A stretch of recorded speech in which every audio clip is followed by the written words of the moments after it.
not yet, but we can turn it on. Okay. Takes a second. Yeah.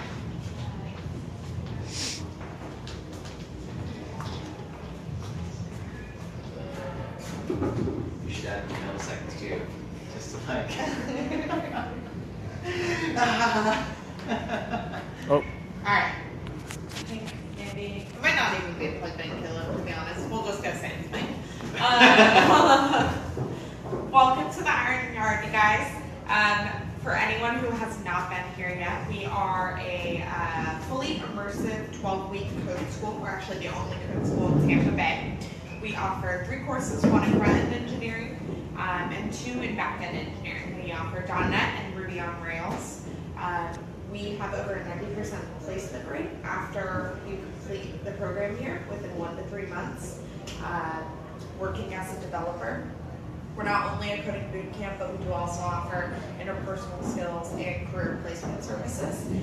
So if anyone is interested, you can find me in the back, or you can go online to www.theironyard.com. And we're at the Tampa Bay campus. There's also a campus in Orlando for anyone that is interested. And Gabe here graduated from our Greenville campus, the mothership. So if anyone has any more questions, we would love to chat with you. There'll be anyone else has a meetup or something that they want to host, we're happy to do that as well. Just let us know. All right, well, thank you, Holly. Woo. Thank you. Good luck tonight. Okay. Can everybody hear me? Just pretend that this is on. Is it on? It is not. Okay. I think half of you guys know who I am. Half of you guys know what RainCube is, and I think half of you don't know who I am, and half of you don't know what RainCube is. But the truth is, even though I've been working on this for the past year, the unfolding of unexpected successes has been what's been driving RainCube. So this started in March of this year, 2016, and my mother had passed away in February, and it was this very big transition and turning point where my entire life opened up to me. And with having the darkest period of my life behind me, I decided to try and make the brightest future possible. And for me, that was taking this idea that I've had hanging around in my head going on 5-6 years now and turning that vision into reality. And in 2010, I moved to a Chinese village. Previously, I was living in Beijing. And I got to spend 2 years in a traditional agricultural farming village. And not just experiencing the way that they grow food or the way that they cook, but understanding that it was the sense of community that came with that lifestyle. So ever since then, I've been thinking about how to bring food and use technology both as a tool together to create these connections that we've lost in the community. And the basis of food is actually water. So I had previously lived in San Francisco and was playing around with gray water systems, which is basically your shower, sink, washing machine can repurpose water to irrigate backyard fruit trees. Once my mom got sick, I came back to Florida, and San Francisco has very little rain. Florida, as you know, has abundant, copious amounts of rain, over 50 inches a year. And when you do the math and you look at the square foot roof space just in the Tampa Bay area alone, it's quite large. So large, in fact, that it could be more than what the city is providing us now. The city produces on average 30 million gallons of water in Tampa City. If we were to convert every roof into rainwater catchment, that would be 50 million gallons a day. So there's a shift in thinking that I'm also trying to integrate into the RainCube design philosophy, which is that by working better with Mother Nature, enhancing that relationship, we can have a more abundant life. So with that being said, I want to show you first the most recent installation of the RainCube. Right now we're on our 4th prototype. And Gabe here is then going to talk about the front-end dashboard that we've been building, basically as the information layer for providing better informed giving the right information so that the users can be making better decisions about their water collection and usage. Up or down? I've been building an analytics dashboard since like the beginning of summer, so. Oh, okay, great. Yeah. This is going to be hyper relevant to you. So I grew up in Tampa, went to UF, economics, China for 5 years, California for 2. Now I'm back in the center of the action in Seminole Heights in Tampa. So this is the house that we're working on. This is a backyard, and to me, this is just a blank canvas. And if you think about all of those dead lawns, like just imagine how many dead lawns are just sprawled throughout Florida and the rest of the United States. This is all untapped opportunity. Every roof space, every dead lawn, this is where we could be capturing water and growing food. So this was in October. This is where we're at right now. We've basically put 5 moringa trees in the ground with a coconut in the middle. We're using permaculture food forest design techniques, so we've actually dug logs into the ground so that they can hold a lot of moisture after it rains, so that we actually need to use less rainwater. Because in the back, if you can see there, that's 1 cube. And even though it's covered, underneath is what's called an IBC tote, and that holds 275 gallons, or 1,000 liters, or 2 million drops of water. And this is the shipping standard for any type of food-grade liquid product, from red wine vinegar to olives to high fructose corn syrup. This one specifically actually had fish emulsion in it before. It was using an aquaponics system. So, which is great for us because fish emulsion is a natural fertilizer. So we've scaled this down from our first installation, used 2 cubes, and it was just a big, bulky prototype mess. We're actually getting closer and closer to what I would say a working product that we can actually start selling. So in the back there we have a banana pit. So this is just more information about the cube. We have on the left. So this is just the backyard garage, and we spend an hour installing a gutter, and then that goes to a pipe on the left. So the first minute or 2 of raining, the particulate matter is flushing off the roof and into that first pipe. And there's a little ball, so as the water fills up the chamber, the ball will eventually hit the top, and it'll trap all the dirty water, so that everything else after that is cascading over the top and into the cube. And that's going to be our clean water. And then that is connected to a pump, solenoids, and a computer. And inside of that blue box is the RainCube computer, and that is powering the pump. It's also controlling the 2 zones that we have. We have a high zone and a low zone. So the coconuts and the moringa are going to be the low zone. They require a little water, whereas we have this the banana and papayas in the back. And we've also dug that circle because that's now the lowest point in the ground, so any rainwater flooding is going to happen in that area, as opposed to near the foundation of the house. So this is the board that we have designed. It supports up to 4 zones. And this also has a volume sensor. There's a volume sensor on the top where that pipe is coming in. So I actually have a 3D printed piece that I was making at the Tampa Hackerspace just before I came here. So in the top of the tank there's a lid, and you can screw this with an ultrasonic rangefinder sensor inside of it, and it's constantly taking readings, bouncing a sonic pulse off the top of the water. So with that input, we can determine how much water you currently have, how much water you've collected. Am I going to get one of those? Oh yeah, you Because are. I know mine works great. I love mine. Okay, it has water in it. I know it has a lot of water in it because I can't budge it, but I have no idea how much water it has in it.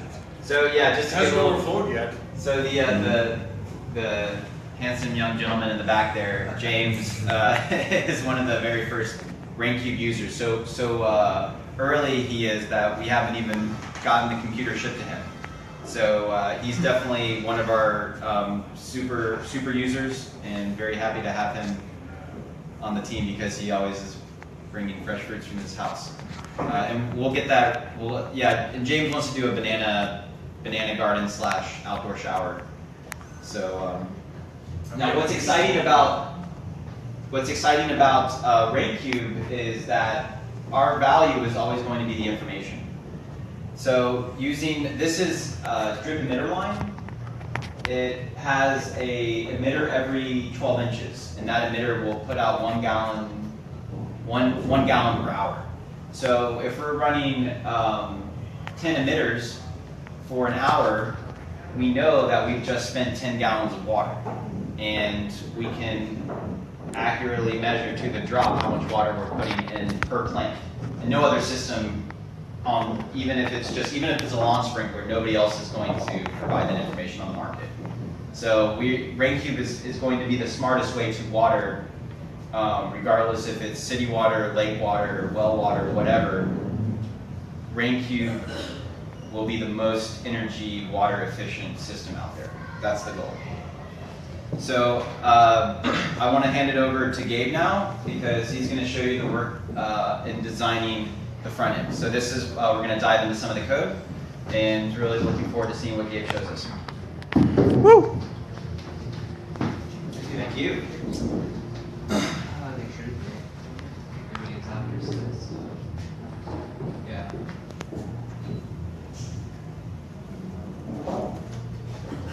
All right, my name is Gabe Pages. I'm the front-end developer with RainCube. So if you want to get in contact with me, my email, Twitter, I don't use it that much, and my GitHub, I'll have that up later. So a little bit about me. I graduated the Iron Yard in April of 2016 from the Greenville campus, and came back. I always lived here. I just went up there because they were having licensing issues here. And when I came back down here, I started looking for a job, and I found a job here TAing. And through the help of the staff here, I found a job at Cabinets.com where I am now, and I'm their front-end developer there now. And I'm a huge Mr. Robot fan, if you couldn't tell by the sticker. So while I was at the Iron Yard, the CTO of the Iron Yard gave a talk one day to my class, and one thing that stood out to me the most is this method of building apps that he taught us. So he said, make it work, then make it right, then make it fast. So right now where we're at with RainCube is it's working. So the code you're going to see is a little bit messy, but it's a work in progress. So I just wanted to point that out and let you guys know. So this is what we have so far with the dashboard. So we have on the top left is where you're going to see like what your status is of your RainCube right now. So how many gallons you have, how much you've collected year to date, and your rain coin, which is a method of coins through water collection.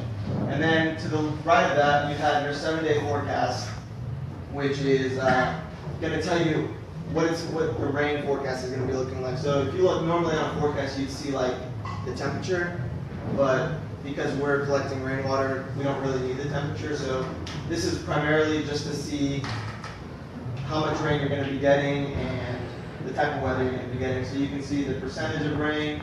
The little blue dot basically is like the density of the rain, how intense the rain is going to be. And then on the bottom is the amount of inches you'll get that day. So we're in a little bit of a drought. It's supposed to rain today, but it didn't. So Tuesday. yeah. And then in the bottom left we have a graph that you can compare how much water your zones are distributing to your garden versus how much your RainCube is collecting on a monthly basis. So if you look here, you see that your water collection is a lot more substantial than your zone distribution. So that's a good thing. You have more water than you're putting out. And then in the bottom right, we have zone controls, which, like I said, is a work in progress. But basically just turns the individual zone on and off, and we're working towards getting that to be where you can customize how long you want it to run, and turning it on and off and scheduling it whenever you want. I'm just gonna go into like the little segments and give you guys a quick little code snippet. I'm not gonna go too much into detail because we'll be here all day and you guys will fall asleep. But so with this section, this little cube here, it doesn't look like much now, but it's pretty cool when it's live. It you can see here how it animates, and it looks like a cube that is flowing water. So I just wanted to walk you guys through the code of that real quick. So basically, I identified the element that I want to target, and the text, and I have a bunch of CSS going with like SVGs and stuff. I'm not going to dive into that, but basically, once the page loads, it increments the. I'll show you guys. It increments the water up until you reach that spot that your water level is at. So you can see there, shows you how much water you have, and once it hits that percentage. So right now I just have a static number in there, but once this is hooked up to a computer, that number will be dynamic based on the sensor that Anthony was just talking about. And then once it hits that percentage, it'll just stop the set interval and there. So with this forecast, this was probably the trickiest part for me as far as like getting all this stuff to work. But basically, I was just going to dive into like two of the sections on here. So one is the blue dot, and the second is how I got it to go from Monday, Tuesday, Wednesday, Thursday, Friday, Saturday, Sunday. But what if tomorrow's Tuesday? We don't want it to say Monday because we don't care what yesterday did. We know what happened yesterday. So it was tricky for me to find out how to get tomorrow. Tuesday would be the first one, and Monday would be the last one. And we're using Forecast.io to get this data. Why is that? Because they provide all the information we need, and they're a reliable source. So. And the deciding factor? Cost. Yeah. So this is to find out. Yes. For some of your CSS styles, have you thought about using like regular CSS classes over inline styles, or? As far as what? Most of my styles are all in the CSS. Oh, okay. Yeah. No, I was just curious. Is all. Yeah. Inline styling, I don't have much of it in here, but yeah. So this code here is to find out how big the blue circle should be. So basically, once we get the data from Forecast.io, I find out what the precipitation and intensity maximum for that day will be. I multiply that by 24 because it's a per hour basis, and then I round that to 2 decimals. And then in this switch statement, basically, depending on how much rain we're getting, it'll make the circle bigger or smaller. So if you're getting a lot of rain, you'll have a bigger circle, and you can just easily visualize how much rain you're going to be getting. So this one is to find out how many days, as I was talking about, like the current day and how, like, what the following day should be. So I call a function get days, excuse me, and it's a for loop that finds the current day, sets the current date. So what set date does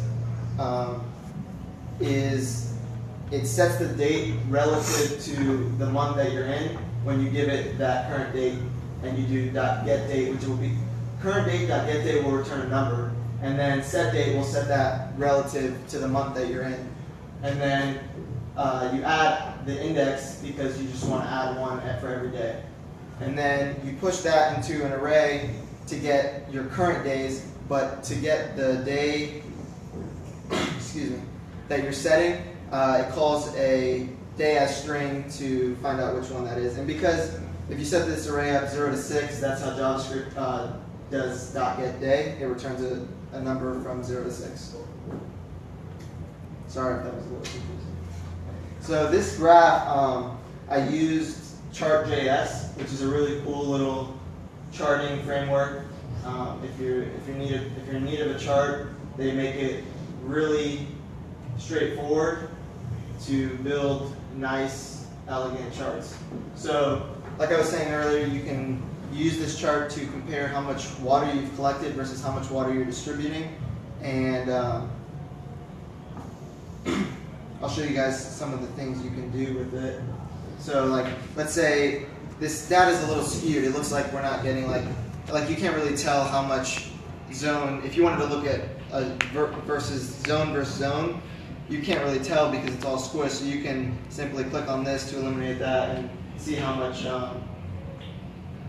like get a little more precise of a number, how much you're distributing per zone. So you can hover over the months and see that. Gabe, Yes. is there any way to create a line that is the aggregate of zone 1, zone 2, and zone 3? Because if I think Be more accurate or show you. right, so you would want to have the gallons collected versus the total gallons consumed. So that would be the aggregate of zones 1 through 3 or zones 1 through whatever. Mm-hmm.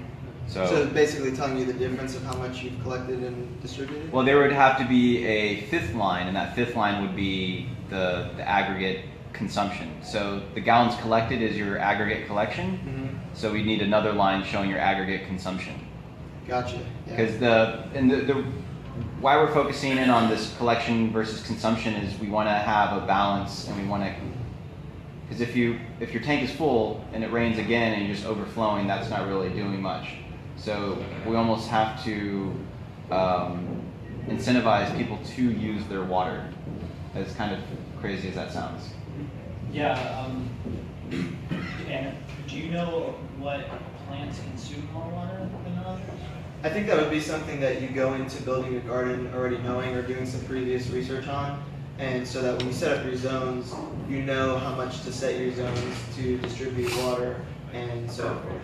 And also too, as more rain cubes get deployed and more information is coming into the system, let's say there is a master tomato gardener who's in your microclimate, who has similar types of soil. If you want to grow tomatoes, then eventually somewhere down the line there would be a tomato watering profile that fits your specific locality. But that's definitely something we'll be putting in later versions. But a really good question, and I think in the short term it's going to be like Gabe said, is you're going to know a little bit. And if you don't know, then we can hook you up with somebody who does know. Would you be collecting that data from your users at that point? So what will most likely happen is zone 1, you would input, say, strawberry patch. Zone 2 would be your herb garden. Zone 3 is your tomatoes and nightshade. To where it help everybody else at that point too. Yeah, so, open source data, because that's what people want to use the network for, not just, this is an easy to build and easy to use system, but it's also the most knowledgeable, most connected. So yeah, but this is the start, and we start with collection and consumption.